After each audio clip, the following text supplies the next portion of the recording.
મિત્રો, કિસાન સફર પરિવારમાં હું એજે મુળિયા આપનું હાર્દિક સ્વાગત કરું છું।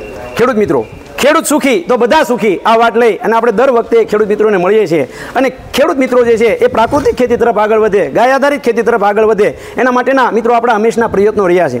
ત્યારે મિત્રો પ્રાકૃતિક ખેતીના જે પાયાના સિદ્ધાંતો છે એમાં પાયાના સિદ્ધાંત તરીકે જે જીવામૃત, ઘન જીવામૃત આવે છે, આ જીવામૃત અને ઘન જીવામૃત જે છે જીવામૃતની માહિતી આપણે ઘણા વખત મેળવી છે। ત્યારે મિત્રો આજે આ ઘન જીવામૃત જે છે એ કેવી રીતનું બને છે અને ઘન જીવામૃત જે છે એ જમીન માટે શા માટે ઉપયોગી છે, આ ઘન જીવામૃત જે છે એ કેવી રીતનું બને છે અને આનો કેટલો ઉપયોગ કરી શકાય એ મિત્રો જ્યાંથી જે છે એની શરૂઆત થઈ છે એવા આપણા રાજ્યપાલ દેવવ્રત આચાર્યજીના ફાર્મ એટલે કે ગુરુકુળ કુરુક્ષેત્રની અંદર આજે મિત્રો આજે આપણે મળ્યા છીએ। ત્યારે આપણી સાથે એ ડૉક્ટર મનીષાબેન જે છે જોડાણા છે, એમની પાસેથી જે છે એ આપણે ઘન જીવામૃત જે છે કેવી રીતનું બને છે, આ ઘન જીવામૃત જે છે કેવી રીતે બનાવાય છે અને કેટલો ઉપયોગ કરી શકાય અને ખેડૂત મિત્રો માટે જે ઉરિયા ડીએપી નથી નાખવું, પોટાશ નથી નાખવું, જેને પ્રાકૃતિક ખેતી કરવી છે, ગાય આધારિત ખેતી કરવી છે, એના માટે આ શા માટે उपयोगी है ये बेन पास जानिए। बेन हमारा जो किसान है इसके लिए वो घन जीवामृत कैसे बनता है, वो कौन सा काम करता है और कितना डालना पड़ता है, वो हमारे किसानों को बताएं। हाँ जी, तो पहले मैंने बताया था कि जीवामृत का मैंने बताया कि 7 दिन तक हम यूज़ कर सकते हैं, गर्मियों में उसको प्रयोग कर सकते हैं और सर्दियों में बनने के बाद 15 दिन तक। अब क्या है, किसान की क्या समस्या आती है कि हम बार बार नहीं बनाएंगे, मुश्किल हो जाता है, इतनी मेहनत लगती है। तो उसके लिए एक और ऑल्टरनेटिव है, एक और है कि घन जीवामृत वो बना सकते हैं। घन जीवामृत क्या है, खाद की तरह ही प्रयोग में लाया जाता है। इसमें क्या करते हैं कि 100 किलो देसी गाय का गोबर और थोड़ा सा गौमूत्र आवश्यकता अनुसार हम डाल सकते हैं। 1.5 से 2 किलो गुड़ और 1.5 से 2 किलो ही बेसन और 1 मुट्ठी हमारी जो सजीव क्यों बोल रही हूँ मैं, सजीव जो मिट्टी होती है, एक मिट्टी जो soil is a living body, soil क्या है, लिविंग है, उसमें इतने सारे माइक्रो ऑर्गेनिजम्स हैं, दैट्स वाई वो लिविंग है, सजीव है। तो जो उसको ऐसे गोदा सा बना देंगे, हलवा, उसको गूँथ लेंगे, जैसे आटा नहीं लगाते हैं वैसे उसको गूँथ लेंगे और फिर इसके बाद उसको ढक देंगे।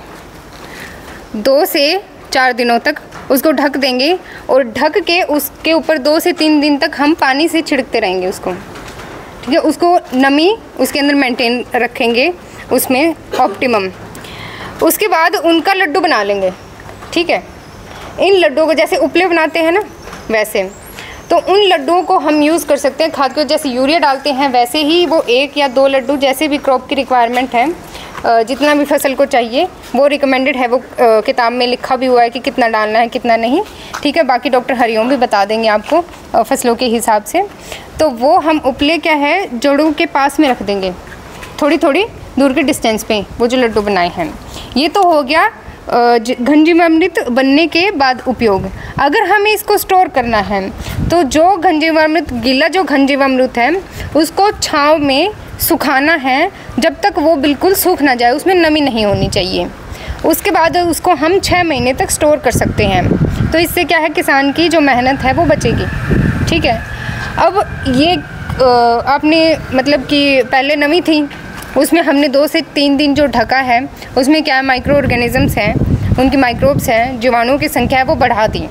तो जैसे ही हमने इसको सुखाने के लिए डाला, जीवाणु है वो हमारे सुप्त अवस्था में चले जाते हैं, मतलब कि उनकी एक्टिविटी कम हो जाती है, लो हो जाती है।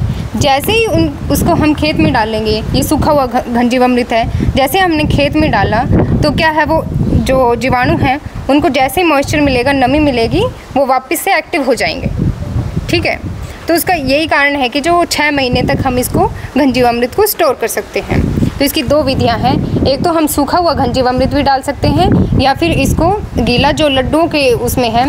लड्डू का क्या है कि जैसे जो पेड़ होते हैं, जो फ्रूट ट्रीज़ होते हैं हॉर्टिकल्चरल, तो उसमें क्या है, जो पेड़ की जो छाँव होती है उसके जो किनारे जहाँ तक छाँव जाती है वहाँ तक हम उसको लड्डू को ऐसे रख सकते हैं और उसी में या फिर कोई नाली बना के उसके अंदर लड्डू रख दीजिए और उसमें पानी दे दीजिए, ताकि वो रिस के जो भी माइक्रो ऑर्गेनिजम्स हैं और उनके जो भी है न्यूट्रिएंट है वो रिस के उधर जाए जहाँ तक पेड़ की छाँव है, जहाँ तक जड़ें जा रही हैं, ठीक है।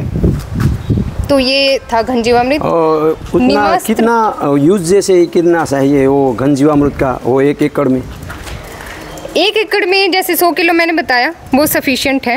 आप 100 किलो वो पाया में देना चाहिए या पूर्ति खातर के रूप में देना चाहिए?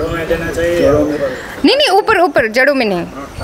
हाँ हाँ, वैसे हम कर सकते हैं जैसे खाद का जैसे है वो बताया ना मैंने लड्डू, वो है ना, आप है थोड़े थोड़े डिस्टेंस पे रख दीजिए। जिस हिसाब से भी क्रॉप है, क्रॉप की रिक्वायरमेंट के हिसाब से है और उसकी रिकमेंडेशन आपको बुक में दी हुई है।